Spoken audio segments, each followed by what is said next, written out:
ভারতের সুপরিচিত হিন্দু মন্দিরগুলির মধ্যে অন্যতম হল লিঙ্গরাজ, উড়িষ্যার ভুবনেশ্বরে। এই মন্দিরে দেবাদিদেব মহাদেবের অধিষ্ঠান। এই দেবালয়ের কারুকার্য দেশের বিভিন্ন প্রান্ত তো বটেই, বিদেশিদেরও প্রধান অন্যতম আকর্ষণ। তাই আজকের এই ভিডিওতে লিঙ্গরাজ মন্দিরের লুকানো রহস্য সম্পর্কে আপনাদেরকে বলবো। তাই ভিডিওটি পুরো দেখবেন।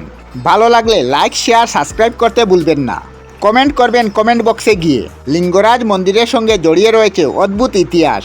সেই ইতিহাসগুলি সম্পর্কে জানলে আপনাদের গায়েও কাটা দেবে। সাংস্কৃতিক পুঁথি অনুযায়ী খ্রিস্টীয় ষষ্ঠ শতক থেকে একাদশ শতাব্দীর মধ্যে পর্যায়ক্রমে এই সুবিশাল মন্দির নির্মাণ করা হয়। এই দেবালয়ের সঙ্গে কলিঙ্গ স্থাপত্যের মিল রয়েছে। প্রসঙ্গত, ভুবনেশ্বরের সবচেয়ে বড় মন্দির হল লিঙ্গরাজ। অনেক ঐতিহাসিকদের দাবি এই মন্দির তৈরি করেন ললাট ইন্দ্রকিশোর 1615 থেকে 1657 খ্রিস্টাব্দ। এই সময় পূর্ব উড়িষ্যার শাসক ছিলেন তিনি। তবে এই দেবালয়ের নাট মন্দিরও দুটি গুম্বজ দ্বাদশ শতাব্দীর তৈরি করা রয়েছে বলে অনুমান করা হয়। যদিও বিশেষজ্ঞদের অপর অংশ দাবি মানতে নারাজ। তাদের মতে একাদশ শতাব্দীতে এই মন্দির নির্মাণ করেন ক্রমাবংশীয় রাজা জয়াতি।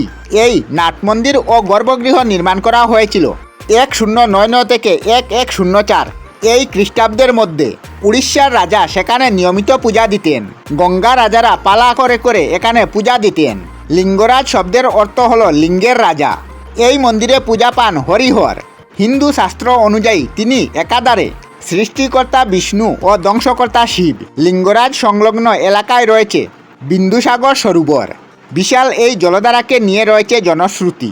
স্থানীয় মানুষদের বিশ্বাস ভারতের মূল নদীগুলির জল রয়েছে এই সরোবরে।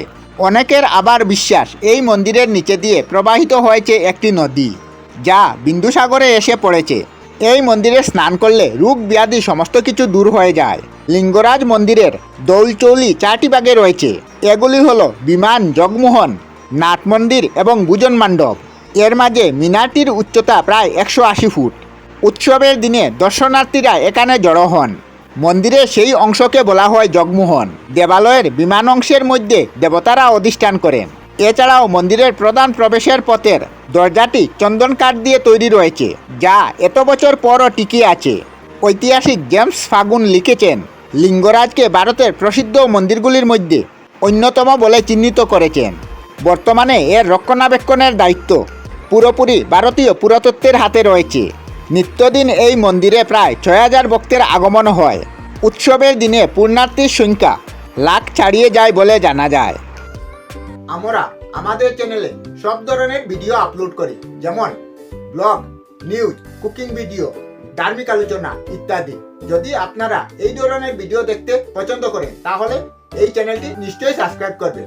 আমি আপনাদের সাথে বিদায়ক না, আজকের মতো বিদায় নিলাম। আর ভিডিওটি ভালো লাগলে লাইক, শেয়ার ও কমেন্ট করবেন। ভিডিওটি সম্পূর্ণ দেখার জন্য অশেষ ধন্যবাদ।